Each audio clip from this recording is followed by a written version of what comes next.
সূর্যের চারিদিকে ঘুরতে থাকে। আর চাঁদ পৃথিবীর চারপাশে। চাঁদ পৃথিবীর চারিদিকে একটা কক্ষে আবর্তন করছে।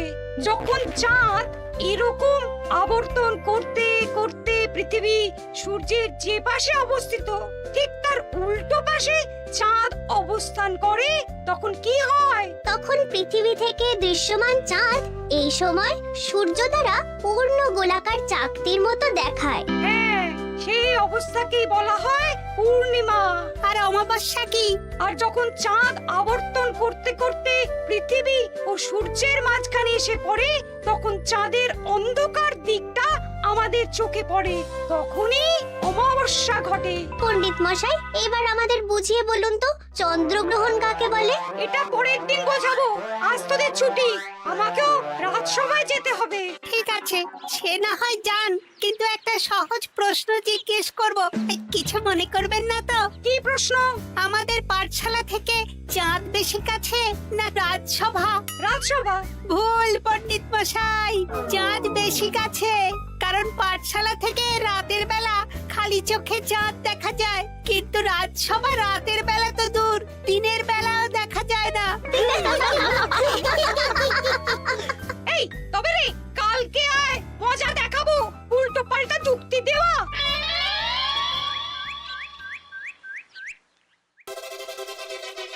মহারাজ, আপনার হাতে এত বড় ফর্দ, রাজবাড়িতে কি সামনে কোনো উৎসব অনুষ্ঠান আছে নাকি? খাওয়া দাওয়ার ব্যাপার আছে? না, গোপালের শুধু খাই খাই, এত বড় জীব যে গোড়ের মাথা থেকে দেখা যায়। আর আপনার কুকীর্তির কথা তো দেশের শেষ প্রান্ত থেকে শোনা যায়। চুপ! রাজসভাটাকে একেবারে চিংড়ির হাট বানিয়েছে। হাট না মহারাজ, খেলার মাঠ বানিয়ে দিয়েছি। তোমাকে বেশি কথা বলতে বলিনি। মহারাজ, আপনি ওই ফর্দের ব্যাপারে বলুন না। হ্যাঁ, সেই ভালো। শোনো, আমাদের রাজ্যের বেশ কয়েকটা জায়গার অবস্থা খুব খারাপ, তাই সেসব জায়গায় উন্নয়ন করা দরকার। আপনি আমাকে দায়িত্ব দিন।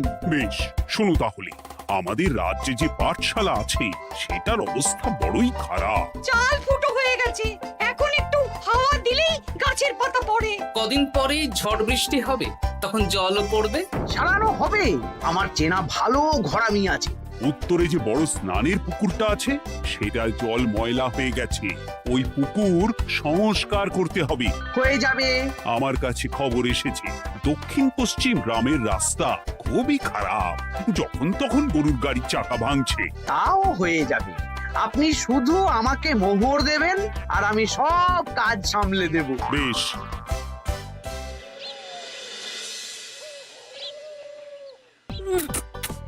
দাদু, আমটা তো দারুণ খেতে গো। আমাদের গাছের আম। সত্যি দাদু, আমরা মানুষ হয়ে পৃথিবীতে জন্ম নিয়েছি বলেই এত ভালো ভালো খাবার খেতে পারছি। চাঁদে জন্মলে যে কি হতো? চাঁদে কেউ জন্মায় না। কেন? ওই যে চরকা বুড়ি। চাঁদে অনেক পাহাড় পর্বত খানাখন্দ আছে, সেগুলোই এখান থেকে আমরা দেখে কল্পনা করে নিয়েছি চাঁদের বুড়ি। জানো দাদু, আজকে পণ্ডিত মশাই আমাদের চাঁদের ব্যাপারে বলছিলেন। কত কিছু জানলাম। অমাবস্যা, পূর্ণিমা। আচ্ছা দাদু, চন্দ্রগ্রহণ কি? চন্দ্রগ্রহণ? শোন, যখন পৃথিবী চাঁদ এবং সূর্যের মাঝে এসে পড়ে, যার ফলে পৃথিবীর ছায়া চাঁদের উপর পড়ে এবং চাঁদকে কিছু সময়ের জন্য দেখা যায় না বা আবছা দেখায়, এই ব্যাপারটাকেই চন্দ্রগ্রহণ বলে। আচ্ছা আচ্ছা, বুঝেছি। আমাদের তো মনে হয় আগামীকাল পাঠশালা সারানোর কাজ হবে। দেখি, আমাকে একটু চোখ কান খোলা রাখতে হবে।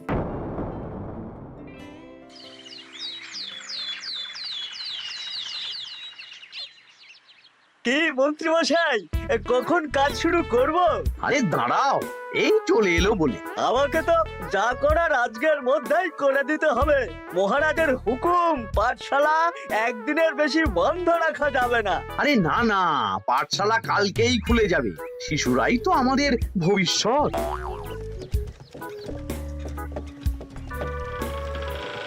ওই যে এই আরে এতক্ষণে তোদের আসার সময় হলো? আরে মন্ত্রী মশাই আর বলবেন না, ভালো টালি বেছে বেছে আনতে দেরি হয়ে গেল।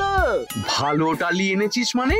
মানে 1 নম্বর টালি। হ্যাঁ 10-20 বছরেও কিচ্ছু হবে না, শক্ত পোক্ত আর একেবারে মজবুত। দেখি দেখি এবার কাজ শুরু করি। পাঠশালার চালের অনেক কটা টালি ভেঙে ফুটি ফাটা অবস্থা। আরে দাঁড়ো। এই বটা ঘটা, তোদের কোনো জ্ঞানগম্যি নেই নাকি? এই দামি টালিতে কাজ করলে আমাদের ট্যাঁকে কিছু থাকবে? তাহলে এখন কি করব? যা এক্ষুনি যা, সবচেয়ে কমা টালি নিয়ে আয়। আর ঘরামি ভাইয়া, তুমি চিন্তা করো না, তুমিও লাভের ভাগ পাবে, বুঝলে? লাভের গুড় কোন পিঁপড়ে খাবে মন্ত্রী মশাই? ব্যাস হয়ে গেল। তোমাকে আমি পাকামো করতে বলেছি, পাঠশালার এখানে এসেছো কেন? কাজ কেমন হচ্ছে সেটাই তো দেখতে এলাম। সব জায়গায় তো মহারাজ আর নিজে যাবেন না, তাই আমি ওনার প্রতিনিধি হয়ে চলে এলাম। তোমাকে মহারাজ এই দায়িত্ব দিয়েছেন? না তা দেননি, তবে দায়িত্বশীল নাগরিক হিসেবে আমার মনে হলো তাই এলাম। হাজার হোক এই পাঠশালায় আমার নাতি নাতনিগুলো পড়ে, নাতিদের কথা তো দাদুকে ভাবতেই হবে। সে তো নিশ্চয়ই। তাহলে তুমি চটপট কাজ শুরু করে দাও। আরে হাঁ করে দাঁড়িয়ে দেখছো কি? কাজ শুরু করো। আমাকে আরো দুটো টালি দিন তো। এই কটা কটা, তোরা ওনার হাতে হাতে সহযোগিতা কর। করছি।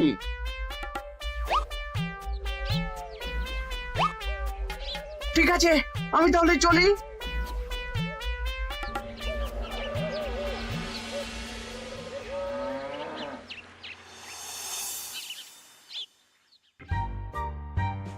ওগো, আর কতক্ষণ তোমার মাথার উপরে বরফ ধরে থাকবো? যতক্ষণ না আমার মাথাটা ঠান্ডা হয়। আমার হাতে এবার ব্যথা করছে তো, এতক্ষণ ধরে বরফ ধরে আছে। তাহলে কি আর করবে?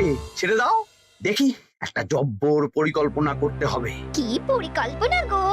এই যে গোপাল যাতে আমার সব কাজে নজরদারি না করতে পারে, সেটারই ব্যবস্থা করতে হবে। আচ্ছা তাই করো।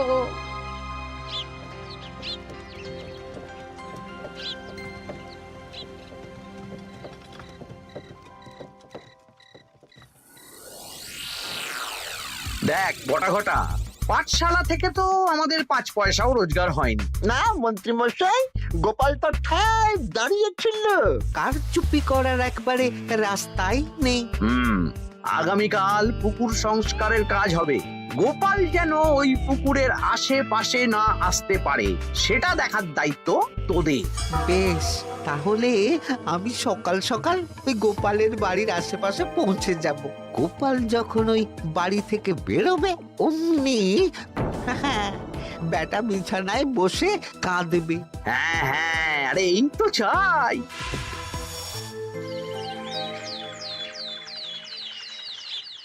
ওটা সংস্কারের দায়িত্ব তো মন্ত্রী মশাইকে দিয়েছেন মহারাজ। তুমি আগ বাড়িয়ে যাচ্ছ কেন? আমি না গেলেই আবার 2 নম্বরে শুরু করে দেবে। মহারাজ তো আর পাড়া ঘুরে দেখতে যাবেন না কোথায় কি হচ্ছে না হচ্ছে। তাও ঠিক, যাও তাহলে। এত গরম, এত রোদ, এই তুমি বরং ছাতাটা নিয়ে যাও। হ্যাঁ দাও দেখি ছাত্রা দাও।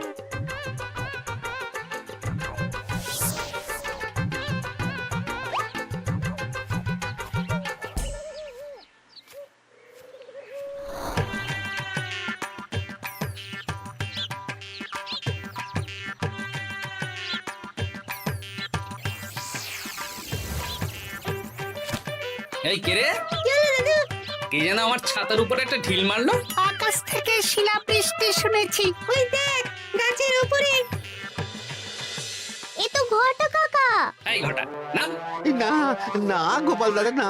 তবে রে দাঁড়া, গাছের নিচে অনেক পাখিতে খাওয়া আম পড়ে আছে। বাচ্চাগণ এগুলো তোলো আর আক্রমণ। ওরে বাবা রে, ওরে বাবা রে। তোরা এক কাজ কর, ঘটা নামলে ওকে এখানেই গাছের সাথে বেঁধে রাখ, দরকার হলে বড়দেরকেও ডেকে নে। আচ্ছা দাদু।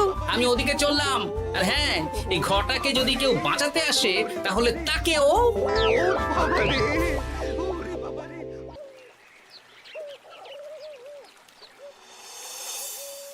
মন্ত্রীমশাই একদম নিম্নমানের চুন আর ফিটকিরি নিয়ে আসবো তো।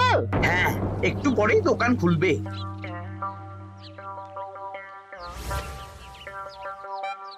আবার 2 নম্বরই শুরু করে দিয়েছেন। দেখি গোপাল, তুমি এখানে কি করে এলে? ভগবান পাশে থাকলে আপনার মতন ভূতেরা আমার কি ক্ষতি করবে? হ্যাঁ? আমি আবার কি ক্ষতি করলাম? আপনার মদতেই তো হচ্ছিল। তবে যে ক্ষতি করতে চেয়েছিল সে এখন খুব একটা ভালো অবস্থায় নেই। কি হয়েছে ঘটাৎ? দেখেই আয়, আমি বরং দোকান থেকে ভালো মানের ওই চুন আর ফটকিরি নিয়ে আসি, কেমন? ওরে বটা, যা যা দেখে আয়।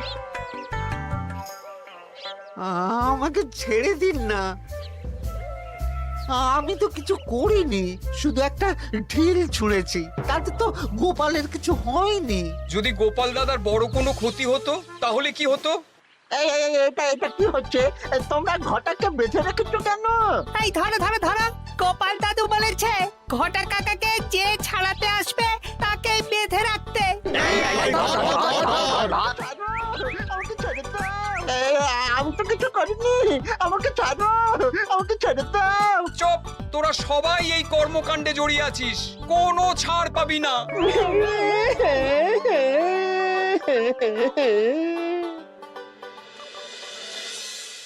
মন্ত্রীমশাই, একদম ভালো মানের চুন আর ফটকিরি নিয়ে এসেছি, এবার কাজ শুরু করতে বলুন। তুমি কিন্তু কাজটা ভালো করলে না।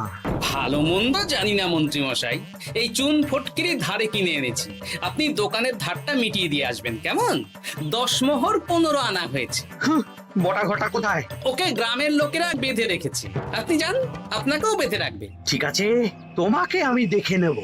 এই, তোমরা সবাই তো চলে এসেছো, এবার কাজ শুরু করো। কাজে যেন কোনো ফাঁকিবাজি না দেখতে পাই। হ্যাঁ,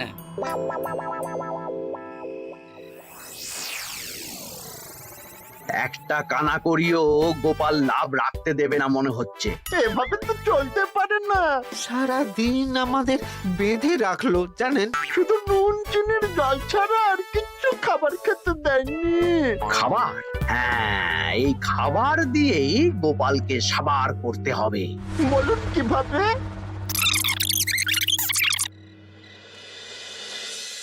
শুরু করুন।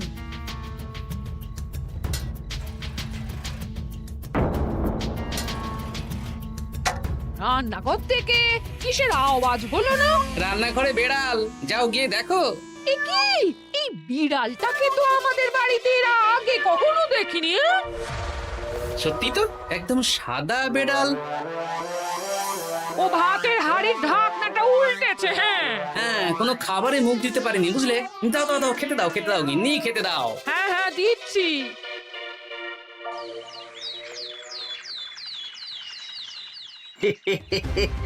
আজ আর কোনো বাধা নেই। গোপালকে যা ওষুধ দিয়েছি, বেটা এখন 2 দিন ঘরে বাইরে করবে। আর সেই পথে দক্ষিণ পশ্চিম গ্রামের রাস্তাটায় কমা জিনিস দিয়ে কাজ করানো হয়ে যাবে। ঠিক বলেছিস, আমার কাজে বাধা দেওয়া।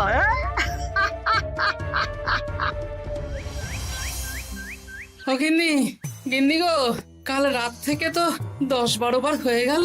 তুমি তো 10-12 বার, আমি তো 15 বার গেছি। বৈদ্য মশাইকে খবর দিয়েছো? হ্যাঁ, উনি আসছেন একটু পরেই। হ্যাঁ,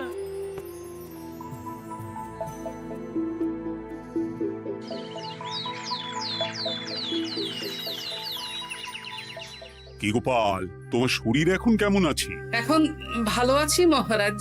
গোপালের খাবার খেয়ে কিছু হয়েছিল। যত সব উল্টো পাল্টা খাবার খেলে হবে না। বাজে কথা বলবেন না, আমি বাড়ির খাবারই খাই। যাই হোক, সেসব বাদ দাও। মন্ত্রী, তোমাকে যা দায়িত্ব দিয়েছিলাম সব হয়ে গেছে তো? হ্যাঁ মহারাজ, পাঠশালা, পুকুর, দক্ষিণ পশ্চিমের রাস্তা, সব কাজ হয়ে গেছে।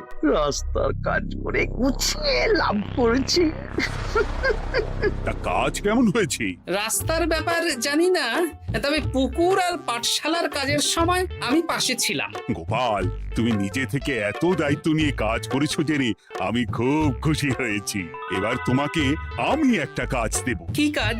আগামী মাসে রানীর জন্মদিন, তাই তোমার দায়িত্ব খাম্বাজ রাজ, বর্ধমান রাজ, নবাব বাহাদুর সবাইকে নিমন্ত্রণ করে আসা। বেশ, আপনি আমার হাতে পত্র দিয়ে দেবেন, আমি আগামীকালই তল্পি তল্পা নিয়ে নিমন্ত্রণ করতে চলে যাব। আচ্ছা আচ্ছা আচ্ছা।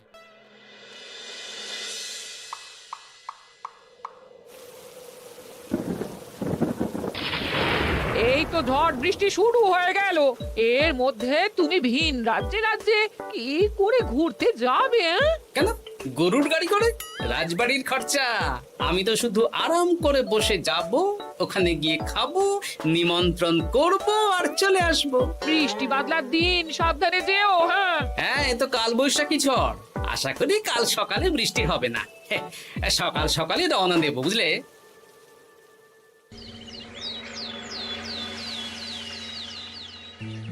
যাও গোপাল, সাবধানে যাও। পরশু দিনের মধ্যেই চলে আসবো মহারাজ, চিন্তা করবেন না। চলো চলো গাড়োয়ান, চলো। এই এই আচ্ছা গোপাল দাদা, প্রথমে কোথায় যাবেন বলুন তো? প্রথমে ওই খাম্বাজ রাজ্যে চলো। ও, তাহলে তো দক্ষিণ পশ্চিমে রাস্তাটা ধরতে হবে। হ্যাঁ, ওটা তো একদম নতুন রাস্তা, কোনো অসুবিধে হবে না। ওরে বাবারে, গাড়ি কি কাঁপছে গো, পড়ে যাবো তো। এই ওরে বাবারে, গেল রে। ওটো ওটো গোপাল দাদা। উফ, বাপরে বাপ, কি জোর লেগেছে কোমরে। একদিনের বৃষ্টিতেই রাস্তার যা হাল, এটা রাস্তা সারিয়েছে না নষ্ট করেছে সেটাই তো বুঝতে পারছি না। কদিন আগেই নাতি নাতনি গুলোর সাথে চাঁদের গল্প করছিলাম, যে চাঁদে অনেক গর্ত, খানা খন্দ। উফ, না, আমি রাস্তাটুকু হেঁটে হেঁটেই পার হচ্ছি। যা লেগেছে, আমাকে কদিন খাম্বাজ রাজ্যে বিশ্রাম নিতে হবে। তাই ভালো।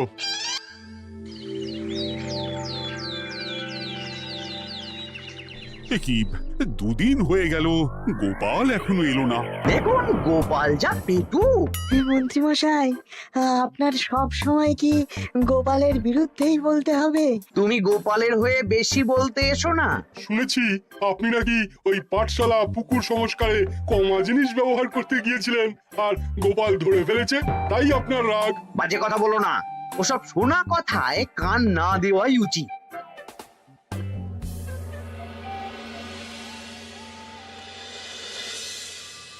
ও দিদা, দাদুর তো আজকেই আসার কথা।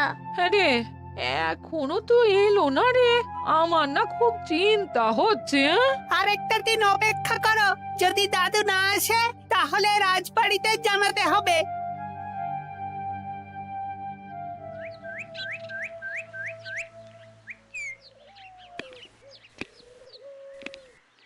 মহারাজ, এসে গেছি। এ কি গোপাল, এত দেরি হলো কেন? পুরো একদিন দেরি। এই একটু চাঁদ থেকে ঘুরে এলাম। কি যা তা কথা বলছো? সত্যি মহারাজ, আপনি বললে আপনাকেও নিয়ে যেতে পারি। চাঁদে? হ্যাঁ মহারাজ, চাঁদে। আপনার নামে চাঁদ আছে, কিন্তু কোনোদিন চাঁদে যাওয়ার সৌভাগ্য হয়নি। তুমি মস্করা করছো না তো? না না মহারাজ, সত্যি বলছি, যেতে হলে আজকেই যেতে হবে। আচ্ছা, তাহলে রানীকেও নিয়ে যাব। হ্যাঁ চলুন, আর মন্ত্রী মশাইকেও নিয়ে চলুন। বেশ, তুমি তাহলে মন্ত্রীকে ডেকে আনো, আমি আজকেই যাব। এক্ষুনি যাচ্ছি।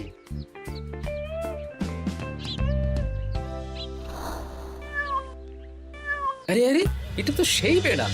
তাহলে সেদিন রাতে এই বেড়ালকে মন্ত্রী মশাই রান্নাঘরে, তার মানে আমার আর গিন্নির পেট খারাপ, মন্ত্রী মশাইয়ের কীর্তি। আচ্ছা, গিন্নিমা, এটা আপনাদের বেড়াল? মহারাজ বেড়ালের মালিককে এক্ষুনি ডাকছেন। ওই তো শুনছো, মহারাজ তোমাকে ডাকছেন। আসছি আসছি। চলুন, এক্ষুনি মহারাজ ডাকছেন। কি গোপাল আমাদের চাঁদে নিয়ে যাবে? হ্যাঁ, আর একটাই শর্ত, যে আমি গাড়ি চালাবো আর আপনাদের চাঁদ অবধি চোখ বন্ধ করে রাখতে হবে। এ কেমন কথা? চাঁদে কিভাবে যাচ্ছি সেটা দেখবো না? না, তাহলে নিয়ে যেতে পারবো না। বেশ বেশ, তোমার কথা মতো চোখ বন্ধ করে যাব, কালো পট্টি বেঁধে নেব। তাহলে চলুন, যাত্রা শুরু হোক। এ কি, গরুর গাড়ি করে যাব? আগে উঠুন না।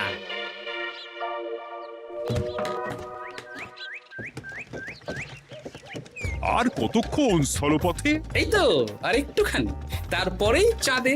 এই হুর হুর হুর হুর।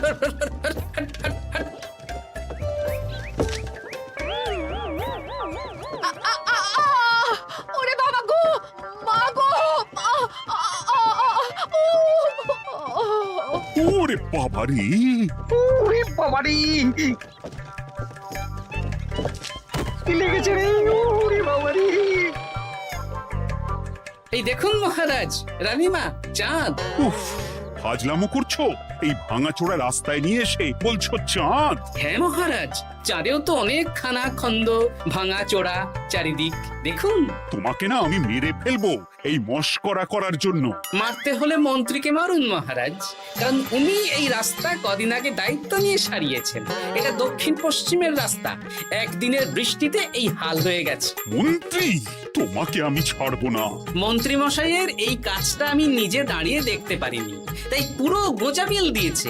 কদিন আগে আমি খাম্বাজ রাজ্যে যাওয়ার সময় উল্টে যাই, তাই ভাবলাম আপনাদেরও চোখ খুলে দিই আর কি। মন্ত্রী মশাইকে এক্ষুনি কারাগারে পাঠানোর ব্যবস্থা করো। ভুল হয়ে গেছে, ক্ষমা করুন মহারাজ।